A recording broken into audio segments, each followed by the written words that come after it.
अस्सलाम वालेकुम स्टूडेंट्स।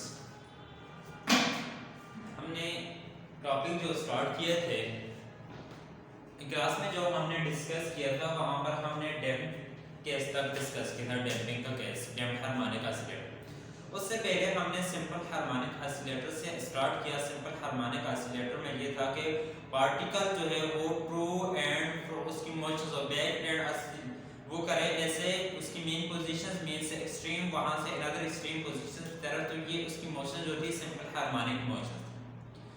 फिर उसके बाद हमने ये डिस्कस किया कि अगर उसी मीडियम को किसी रेजिस्टिव मीडियम के अंदर प्लेस कर दिया जाए, फॉर एग्जांपल वाटर का केस दिया था, इसके लिए आप पिछला लेक्चर देख लें।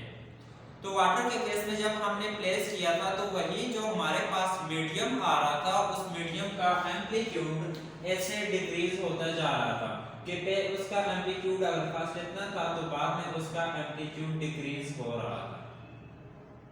ये एम्पलीट्यूड और एक पॉइंट पर आकर ये जीरो को अप्रोच कर रहा था। ये हमारा जो केस था ये डैम्पिंग का केस था। उसके बाद हमने एक और टॉपिक डिस्कस किया। वो टॉपिक क्या था? Forced oscillations. पूरा टॉपिक था forced oscillations and resonance. Forced oscillations में ये किया कि इसके ऊपर हम एक्सटर्नल फोर्स अप्लाई करते हैं, और वो जो एक्सटर्नल फोर्स अप्लाई करते हैं वो साइनोसॉइडल फोर्स अप्लाई करते थे। हमने ये ली थी F is equal to Fm sin omega prime t plus phi. उस एक्सटर्नल फोर्स का हमें ये फायदा हुआ कि जो हम एक्सटर्नल फोर्स अप्लाई करते थे, एक्सटर्नल फोर्स अप्लाई करने की वजह से उसका एम्पलीट्यूड, इतना एम्पलीट्यूड डिक्रीज हो गया। जो एम्पलीट्यूड पहले कम हो रहा था वो एम्पलीट्यूड डिक्रीज हो रहा था। फिर दो हमारे पास फ्रीक्वेंसी आई, एक जिस फ्रीक्वेंसी के साथ ये ऑसिलेट कर रहा था ओमेगा, और फिर हमारे पास जो फ्रीक्वेंसी होगी तो वो वाली फ्रीक्वेंसी ओमेगा प्राइम। इन दोनों चीजों को हमने डिस्कस किया। वहां पर g की वैल्यू हमने फाइंड की, थीटा की वैल्यू फाइंड की, sin थीटा cos थीटा की वैल्यू फाइंड की। मैंने वहां पर ये भी कहा था कि sin थीटा और cos थीटा इन दोनों को डिवाइड करके नेक्स्ट टॉपिक में हम यूज करेंगे। अब यहां से हम ये देखते हैं कि रेजोनेंस, हमारा पूरा टॉपिक ये था फोर्स्ड ऑसिलेशंस एंड रेजोनेंस। तो अब फोर्स्ड ऑसिलेशन तो डिस्कस हो गया है, तो हम बात करते हैं कि resonance, what is a resonance. इस केस में हमने देखें फोर्स्ड ऑसिलेशंस को डैम्पिंग के साथ रिलेट किया।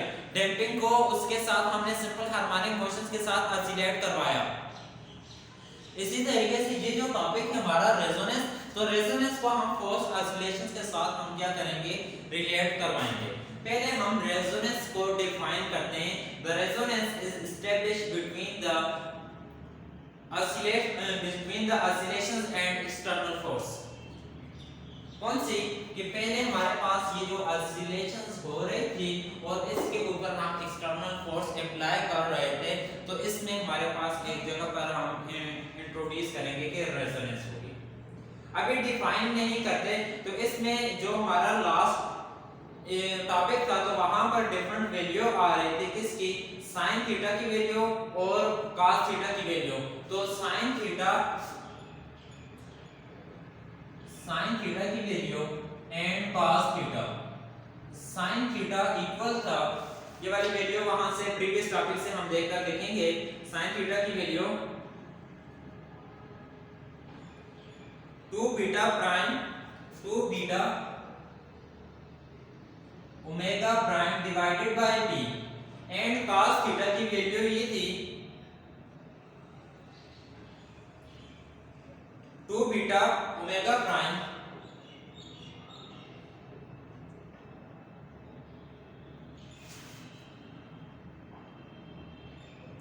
cos थीटा की दूरी वाली वैल्यू थी cos theta omega square minus omega prime square divided by p, omega square minus omega prime square divided by p। मैंने फाइंड करना है टेंजेंट थीटा, वो जब आगे हमें जरूरत पड़ेगी तो इन दोनों इक्वेशंस को डिफाइन करेंगे। फिर g की वैल्यू फाइंड की थी। g की वैल्यू क्या रही थी? m स्क्वायर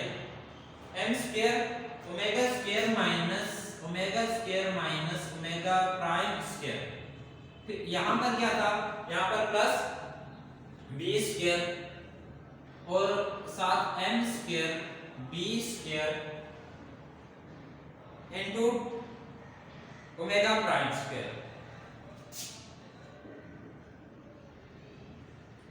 इसको नाम दें इक्वेशंस ए के साथ। अगर हम यहां पर ये कहें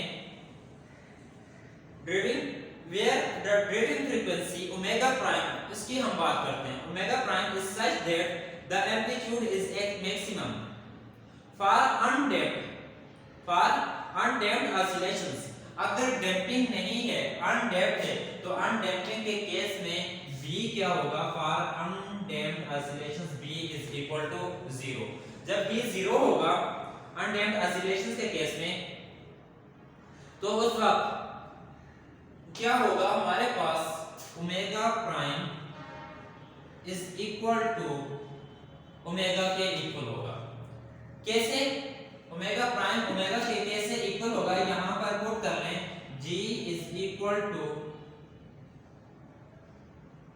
इसको अभी हम बाद में करेंगे। जब ये केस हमारे पास आ जाए कि b is equal to 0, then omega prime is equal to omega, तो फिर जो एम्पलीट्यूड आएगा, एम्पलीट्यूड क्या था, a इज इक्वल टू, किससे रिप्रेजेंट किया था, a is equal to f over m, f m over g, ये हमारे पास एम्पलीट्यूड, तो ये वाला एम्पलीट्यूड इनफाइनाइट हो जाएगा। लेकिन एक बात याद रखें कि ये एम्पलीट्यूड इनफाइनाइट नहीं हो सकता, कि हमने ये कहा है, अब देखें इसे कि b हमारे पास 0 है, omega prime is equal to omega होगा, देन एम्पलीट्यूड क्या होगा, इनफाइनाइट। लेकिन एम्पलीट्यूड जो होगा ये इनफाइनाइट, हमें पता है कि इतना एम्पलीट्यूड यहां से इसका इतना एम्पलीट्यूड इतना आ रहा है, तो ये इनफाइनाइट नहीं हो सकता, तो ये लिख दिया है कि एम्पलीट्यूड इसका इनफाइनाइट नहीं होगा।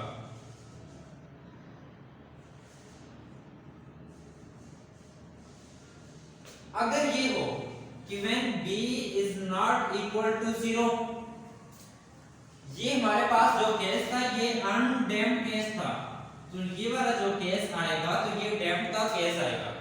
b is equal to 0 इसका मतलब ये है oscillations are damped oscillations, ये कौन सा है कि अनडैम्प्ड है और इसकी oscillation जो होगी अनडैम्प्ड oscillations। लेकिन यहाँ पर जो oscillations आएगी कि जब हमारे पास b जो है 0 होगा, 0 के इक्वल नहीं होगा, फिर जो oscillations आएगी तो वो damped oscillations आएगी। And oscillations are damped oscillations, किस वजह से damped होगी, क्योंकि यहाँ पर फिर हमने ये कहा था f is directly proportional to v and f is equal to minus dv। ये जो था ये damped की वजह से हम लगाते थे। डैम्पिंग के केस में वहां पर फ्रिक्शंस इंट्रोड्यूस हो जाती है, कौन सी चीज, वहां पर फ्रिक्शंस इंट्रोड्यूस हो जाती है, तो फिर हम ये कहते हैं कि ये डैम्पिंग का केस आ रहा है। तो अब यहाँ पर हम रेजोनेंस को डिफाइन करेंगे। रेजोनेंस को कैसे डिफाइन करेंगे, द कंडीशन, कौन सी, the condition at which the amplitude is maximum corresponding to driving frequency omega prime is called resonance। कि जो ड्राइविंग फ्रीक्वेंसी आ रही है ओमेगा प्राइम, उस पर अगर एम्पलीट्यूड हमारा कांस्टेंट हो तो ये क्या कहलाता है, ये रेजोनेंस कहलाएगा। और फिर हम ये कहेंगे कि value of omega prime is known as resonant angular frequency. दोबारा हम रेजोनेंस जो है इसे डिफाइन करते हैं। रेजोनेंस को हम ये डिफाइन करेंगे कि वो कंडीशन जिस पर एम्पलीट्यूड जो हो वो मैक्सिमम हो, maximum to the driving frequency omega prime. इस फ्रीक्वेंसी पर ये वाली ओमेगा प्राइम, अगर हम ये दें ये वाली ओमेगा प्राइम फ्रीक्वेंसी कि जिस पर एम्पलीट्यूड जो हो ये मैक्सिमम हो, ये क्या कहलाएगा, रेजोनेंस। और ये वाली फ्रीक्वेंसी जो होगी ओमेगा प्राइम, इस फ्रीक्वेंसी को रेजोनेंस फ्रीक्वेंसी का नाम दिया जाता है। फॉर मैक्सिमम एम्पलीट्यूड, जब एम्पलीट्यूड मैक्सिमम है तो इसका मतलब ये होगा कि g क्या होगा, g फिर हमारे पास, क्योंकि एम्पलीट्यूड के लिए कह दिया कि एम्पलीट्यूड मैक्सिमम है, तो एम्पलीट्यूड के मैक्सिमम होने की वजह से g जो होगा ये कांस्टेंट होगा। तो जब g कांस्टेंट होगा तो फिर हम ऐसे लिखेंगे, डेरिवेटिव ऑफ कांस्टेंट क्या होगा, 0, तो ये बन जाएगा dg over with respect to, हम इसका डेरिवेटिव लेते हैं ओमेगा प्राइम, इसका derivative dg/d omega prime is equal to, ये मेरे पास बन जाएगा 1/2 स्क्वायर रूट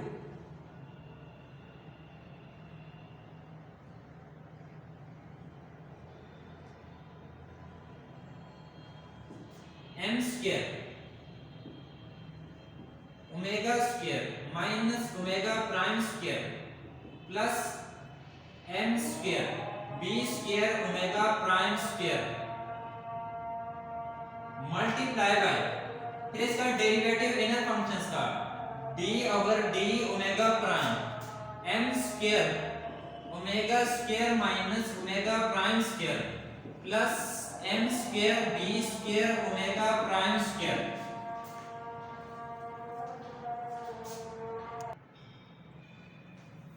यहां से ये कहा है कि g क्या है, कांस्टेंट है, कांस्टेंट का डेरिवेटिव 0 होगा, सो दैट ये बन जाएगा dg/d omega prime is equal to 0, इसकी जगह पर यहां पर 0 इज इक्वल टू 1/2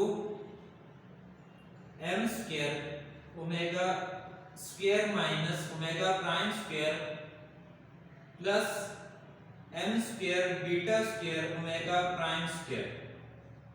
अब इसका डेरिवेटिव हम लेते हैं, m स्क्वायर क्या है, कांस्टेंट है, तो इसको बाहर लिखते हैं, m स्क्वायर कांस्टेंट, यहां पर ये बन जाएगा 2 इधर omega square minus omega prime square, derivative of inner functions का जब डेरिवेटिव लें तो क्या आ जाएगा 2 विद रिस्पेक्ट टू, हमने क्या लिए हुए, इसका derivative with respect to omega prime लिए हुए हैं।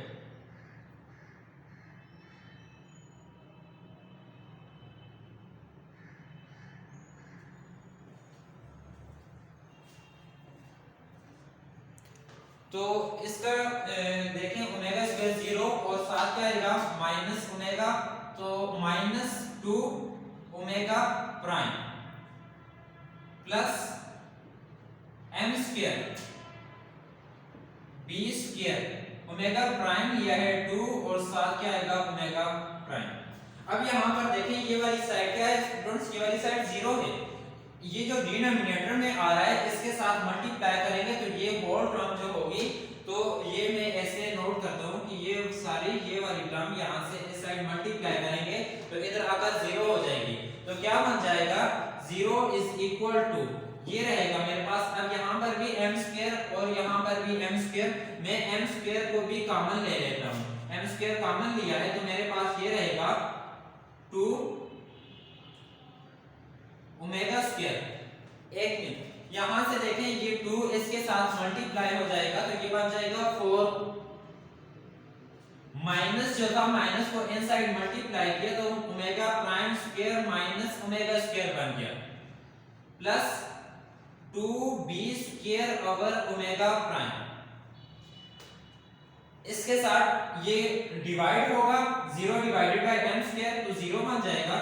तो अब ये मेरे पास इक्वेशंस ऐसे बन जाएगी 4 omega prime square minus omega square plus 2b square क्या है, b स्क्वायर हमारे पास ये है कि बीटा को हमने ये लिया था, beta is equal to b over 2m लिया था, तो b स्क्वायर की b की वैल्यू फाइंड करें तो b is equal to 2 beta m, तो b square is equal to 4 beta square m square. मैं बीटा की वैल्यू पुट करूंगा तो सॉरी b स्क्वायर की वैल्यू यहां पर, तो b स्क्वायर की वैल्यू जब पुट की है तो देखें 4 * 2 8, ये बन जाएगा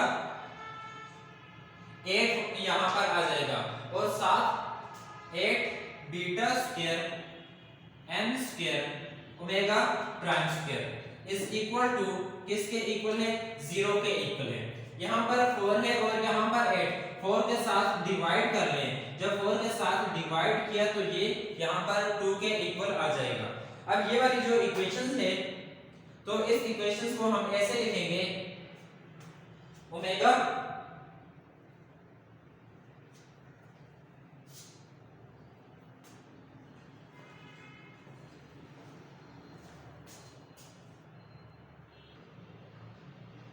यहाँ पर स्टूडेंट्स एक मिस्टेक हुई है, वो आप प्रीवियस लेक्चर में देखें जी की वैल्यू, तो जी की वैल्यू के साथ यहाँ पर एम स्क्वायर नहीं आ, तो फिर यहाँ पर ये एम स्क्वायर नहीं होगा, यहाँ पर भी एम स्क्वायर नहीं है। इसके बाद जो हमने लिखा था, तो फिर एम स्क्वायर को यहाँ से हम अभी कॉमन नहीं ले सकते, तो ये मेरे पास ऐसे बन जाएगा 4 और साथ ये एम स्क्वायर इसी तरीके से रहेगा। तो अब यहाँ पर 4 था एम स्क्वायर, तो एम स्क्वायर इसके साथ यहाँ पर रहेगा। अब इन दोनों में से हम एम स्क्वायर को कॉमन लेंगे, तो एम स्क्वायर कॉमन लिया तो ये बनेगा omega prime square minus omega square plus 2 beta square omega prime is equal to, और एम स्क्वायर इसमें से अब यहाँ पर कॉमन लेना है, तो एम स्क्वायर कॉमन ले लिया is equal to 0। Next equation हमारे पास कैसे बन जाएगी, omega prime square minus omega square plus 2 beta square omega prime is equal to 0, M square के साथ डिवाइड कर लिया है।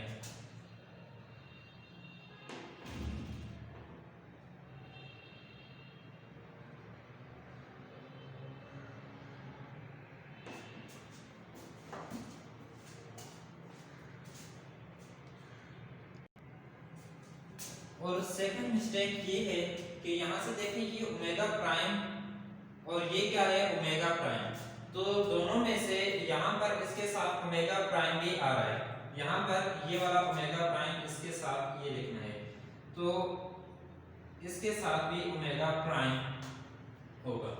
तो ओमेगा प्राइम यहाँ से कॉमन ले लिया, ये वाला ओमेगा प्राइम और यहाँ से ओमेगा प्राइम कॉमन लिया, तो जब कॉमन लेंगे तो ये इक्वेशन ऐसे बन जाएगी और साथ omega prime is equal to 0। Now omega prime square minus omega square plus 2 beta square is equal to 0, omega prime को 0 के साथ डिवाइड कर दिया है। यहाँ से आपने फाइंड करनी है ओमेगा प्राइम स्क्वायर की वैल्यू, तो omega prime square is equal to क्या बन जाएगी value, omega square plus 2 beta square, इसको नाम दे दें इक्वेशन बी का। अब यहाँ पर स्टूडेंट हमने फाइंड करनी है थीटा की वैल्यू, हमने कौन सी, ये साइन थीटा और कॉस थीटा ये वाली वैल्यू फाइंड करनी है। तो इन दोनों इक्वेशंस को मैं जब डिवाइड करूंगा तो ऐसे बन जाएगी sine theta over cos theta, तो ये राइट साइड इसकी सॉरी लेफ्ट साइड इसकी बन जाएगी tan theta is equal to p, इसके साथ कैंसिल हो जाएगा, तो ये 2 beta omega prime over omega square minus omega prime square, ये वाली इक्वेशंस बन जाएगी। अब यहाँ पर आप लोगों ने ये करना है कि बीटा की वैल्यू पुट करनी है, ये बीटा की वैल्यू और साथ ओमेगा प्राइम की वैल्यू इसमें पुट करनी है। तो बीटा की वैल्यू पुट कर लें, तो जब बीटा की वैल्यू पुट करेंगे तो ये इक्वेशंस ऐसे बनेगी tan theta is equal to, beta की वैल्यू क्या होगी 2 बीटा की वैल्यू ये देखें b ओवर 2m, तो बीटा की वैल्यू है b डिवाइडेड बाय 2m और साथ omega prime divided by omega square minus omega prime, तो माइनस ये बन जाएगा omega square minus 2 beta square, omega square और ये कैंसिल 2 इसके साथ cancel, tan theta is equal to b over m omega prime divided by minus 2 beta square. तो इसको जब हम अरेंज करके लिखेंगे तो ये वाली इक्वेशंस बनेगी, यहाँ पर बीटा जो है तो बीटा की वैल्यू भी यहाँ पर पुट कर लेते हैं, तो tan theta is equal to b over m omega prime divided by minus 2 beta की वैल्यू क्या है b divided by 2m, beta square है तो ये बीटा स्क्वायर डिवाइडेड बाय ये बन जाएगा 4m square. Now tan theta is equal to ये है b over m omega prime divided by -2b² / 4m²। तो इसको जब कैंसिल करेंगे तो ये इक्वेशंस क्या बनेगी, tangent theta is equal to, यहां से ये -2m omega prime divided by -2m b/ओमेगा प्राइम,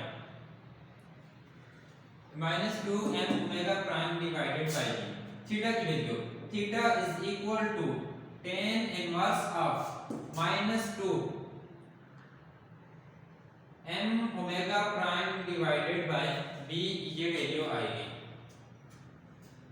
तो यहां से हम ये कह सकते हैं कि अगर b, ये केस किया था b इज इक्वल टू 0 हो, जब b 0 हो तो theta, if b is equal to 0 then theta is equal to tan inverse of -2m omega prime divided by 0। तो यहां से देखें कि जब ये 0 हो जाए तो theta is equal to tan inverse जो होगा, तो ये यहां पर ऐसे बन जाएगा tan इनवर्स ऑफ -इंफिनिटी। जब ये -इंफिनिटी बनेगा तो इसका इनवर्स हम लेंगे तो ये क्या बनेगा, theta is equal to -π/2।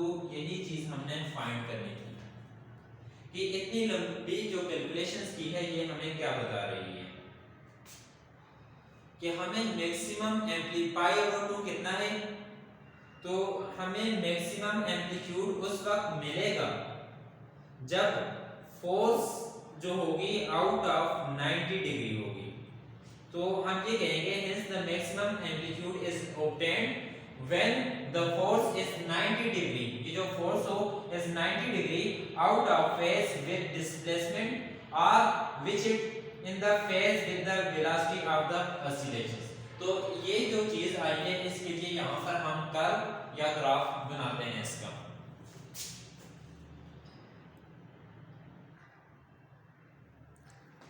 Students यहाँ पर हम एम्पलीट्यूड्स के दरमियान, एम्पलीट्यूड्स क्या था, एम्पलीट्यूड्स हमारा ये था fm/g या fm/p, ये हमने लिखा था a is equal to fm/mp, और इसी को हमने ये कहा था a is equal to fm/mp किसके इक्वल था, g के इक्वल था। तो एम्पलीट्यूड्स के दरमियान और फ्रीक्वेंसी के दरमियान